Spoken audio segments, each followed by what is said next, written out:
Hello friend, आज की video में हम लोग टाटा मोटर्स लिमिटेड स्टॉक के बारे में बात करेंगे और यह जानेंगे कि क्यों यह स्टॉक पिछले 15 दिनों में लगभग 10 से 15% गिर गया, और यह भी जानेंगे कि क्या यह स्टॉक अभी और गिरेगा या नहीं। और इसके साथ साथ यह भी जानेंगे कि क्या यह सही टाइम है इस स्टॉक में इन्वेस्ट करने का या नहीं। तो चलिए वीडियो शुरू करते हैं। टाटा मोटर्स का करंट प्राइस 960 रुपया है और यह शेयर पिछले 5 सालों में 428% का रिटर्न दे चुका है, जबकि पिछले 1 सालों में 86% का रिटर्न दे चुका है। यहाँ पर देख सकते हो कि 10 मई को इस शेयर का प्राइस 1050 रुपये था और करंट में इसका प्राइस 960 रुपये चल रहा है, यानी अभी यह शेयर 10% डिस्काउंट में मिल रहा है। अब यह जानेंगे कि क्यों यह स्टॉक पिछले 10 से 15 दिनों में 10 से 15% गिर गया। कंपनी ने हाल ही में अपना Q4 रिजल्ट और ईयरली रिजल्ट अनाउंस किया। यहाँ पर आप लोग देख सकते हैं कि कंपनी ने फाइनेंशियल ईयर 2024 में अब तक का सबसे अच्छा परफॉर्मेंस दिया है। इसका जो रेवेन्यू जनरेट हुआ है वो अब तक का सबसे अधिक रहा है। इसका EBITDA अब तक का सबसे अधिक रहा है। EBITDA का फुल फॉर्म होता है earning before interest, taxes, depreciation and amortisation, यानी EBITDA वो प्रॉफिट होता है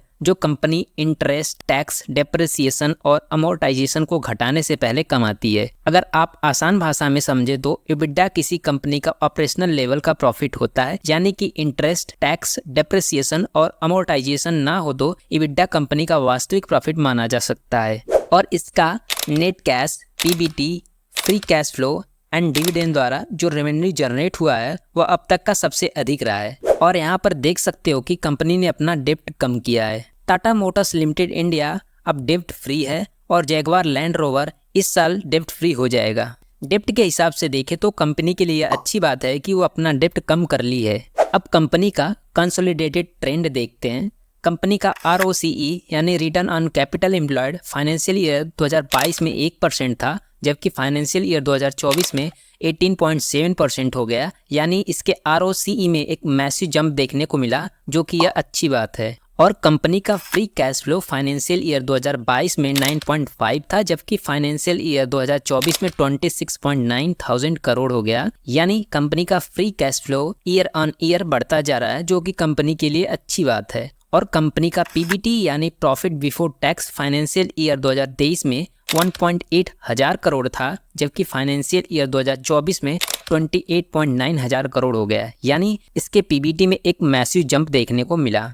यहाँ पर कंपनी का सब कुछ सही दिख रहा है, तो फिर क्यों कंपनी का Q4 रिजल्ट आने के बाद इसके शेयर प्राइस में गिरावट देखने को मिला। इसको समझने के लिए टाटा मोटर्स के 3 ऑपरेटिंग बिजनेस को समझते हैं। पहला है जैगवार लैंड रोवर, दूसरा है टाटा कमर्शियल व्हीकल, इसमें हमारा ट्रक्स एंड बसेस आती हैं, तीसरा है टाटा पैसेंजर व्हीकल्स, इसमें हमारे सभी कार्स आती हैं। अब ये देखते हैं कि कौन से बिजनेस से कितना रेवेन्यू जनरेट करती है कंपनी। इसका जो सबसे अधिक रेवेन्यू जनरेट होता है वह जैगवार लैंड रोवर से 69% रेवेन्यू जनरेट होता है, जबकि टाटा कमर्शियल व्हीकल से 18% रेवेन्यू और टाटा पैसेंजर्स व्हीकल से 12% रेवेन्यू जनरेट होता है। रिसेंटली में जो इसका शेयर प्राइस गिरा है उसका मेन रीजन यह है कि टाटा पैसेंजर व्हीकल की ग्रोथ में गिरावट देखने को मिला है, जिसकी वजह से शेयर प्राइस गिरा है। यहाँ पर मैनेजमेंट की कमेंट्री को देखते हैं। उन्होंने कहा कि टाटा पैसेंजर व्हीकल की ग्रोथ स्लो डाउन हुआ है। उन्होंने यह भी कहा कि high channel inventory resulting in stress on wholesale, मतलब कि इस टाइम बहुत सारी पैसेंजर कार डीलर के पास ही पड़ी हुई है, यानी कि उनके पैसेंजर कार की सेल कम हुई है, जिसकी वजह से न्यू कार की डिमांड स्लो डाउन हुई है। लेकिन यहाँ पर यह समझना जरूरी है कि टाटा पैसेंजर व्हीकल से केवल 12% रेवेन्यू जनरेट करती है कंपनी, जिसकी वजह से ज्यादा नेगेटिव इम्पैक्ट नहीं पड़ेगा कंपनी के ऊपर। अभी हम लोग ने जाना कि क्यों इस स्टॉक में गिरावट देखने को मिला। अब हम लोग यह जानेंगे कि क्या फ्यूचर के लिए यह स्टॉक सही है या नहीं। यहाँ पर आप लोग देख सकते हैं कि मैनेजमेंट ने कहा we expect Q1 to be a bit slow and then the demand to pick up very well from second half of Q2। इसका मतलब कि Q1 में Tata passenger vehicle and Tata commercial vehicle दोनों डाउन हो सकते हैं from a volume perspective. So थोड़ा revenue पर इम्पैक्ट देखने को मिल सकता है, लेकिन उतना ज्यादा भी इम्पैक्ट नहीं पड़ेगा, क्योंकि Tata passenger vehicle and Tata commercial vehicle से 12% एंड 18% रेवेन्यू कंट्रीब्यूशन होता है। इसका जो मेन रेवेन्यू है वो जैगवार लैंड रोवर से आता है। अगर जैगवार लैंड रोवर के बिजनेस में कोई दिक्कत आती है तब रेवेन्यू में ज्यादा गिरावट देखने को मिलेगा। अब इसके JLR बिजनेस यानी जैगवार लैंड रोवर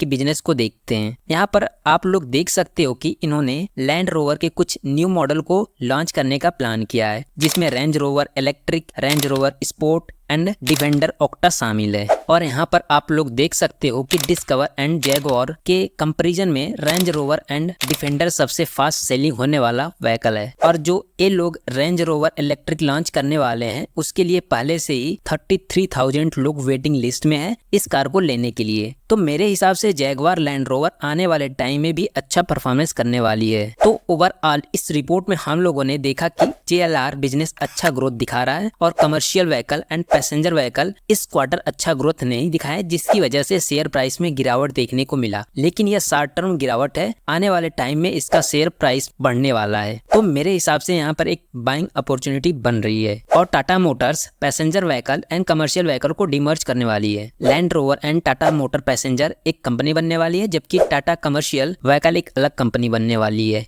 इस डिमर्जर की वजह से इस कंपनी का शेयर प्राइस में शॉर्ट टर्म गिरावट देखने को मिल सकता है, जिसकी वजह से एक बाइंग अपॉर्चुनिटी बन सकती है। और इस कंपनी का PE रेशियो 10.8 है, जो कि इंडस्ट्री PE 28.89 से कम है, यानी शेयर अभी अंडर वैल्यूड है। तो अगर वीडियो अच्छी लगी हो तो चैनल को सब्सक्राइब कर लेना।